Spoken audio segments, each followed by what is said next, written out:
சர்வம் மாயா Nivin பாலியோட greatest comeback அப்படின்னு சொல்ல முடியாது. பட் இது கொஞ்சம் காலமாக வந்து செமையாக படங்கள்லாம் ஒர்க் அவுட் ஆகாமல் இந்த இடத்துல ஒரு நல்ல பிஞ்ச் வாட்ச் மூவி நல்லா சூப்பராக இருந்தது. என்டர்டெய்னிங்காக கொஞ்சம் இருந்துச்சு. அப்புறம் ஒரு ஓடிடியில் பார்க்க வேண்டிய படம் தான். தியேட்டரில் சரி நியூ இயர் அன்னைக்கு பிளான்லலாம் போய் பார்த்தோம். இந்த படத்தோட பியூட்டியே இந்த ரியா ஷிபு தான். நல்லா க்யூட்டாக இருக்கிறாங்க. நல்ல அவங்களோட சிக்னேச்சராக இருக்குது. அவங்களோட மேனரிசம்ஸ் பாடி லாங்குவேஜ்லாம் செம்ம க்யூட்டாக இருக்குது பார்க்க. இந்த காலத்தில் ஒரு கிட்டை ரெப்ரசென்ட் பண்ணுற மாதிரியான ஒரு கேரக்டரு. ஆனால் அதிர்ச்சி என்னென்னா அவங்க தான் 19 வயசுலேயே ப்ரொடியூசர் ஆகிக்கிறாங்க. விக்ரம் நடித்த வீரதீர சூரன், தக்ஸு, முரா, அப்புறம் மும்பைக்கர் போன்ற பல படங்களையும் இவங்க தான் ப்ரொடியூஸ் பண்ணியிருக்காங்க அவங்க அப்பாவோட ஷேடோவில். அது போக பிரீத்தி முகுந்தன் வந்திருக்காங்க. எப்பவும் போல் அவங்களோட டான்ஸ் மூவெல்லாம் போட்டு அது என்னமோ அவங்க என்ன டான்ஸ் ஆடினாலும் நீ பேசக்கூட அதே மாதிரி தான் இருக்குது.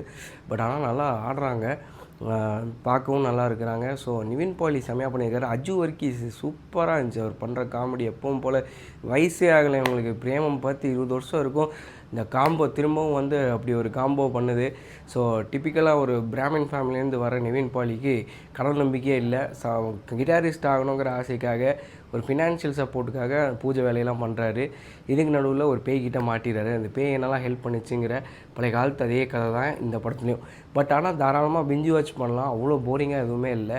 நல்லா ஜாலியாக இருந்தது. நிறைய என்டர்டெய்னிங் ஃபேக்டர்ஸ் இருந்தது. கூட இருந்த எல்லா கேரக்டர்ஸுமே செமையாக பண்ணியிருந்தாங்க.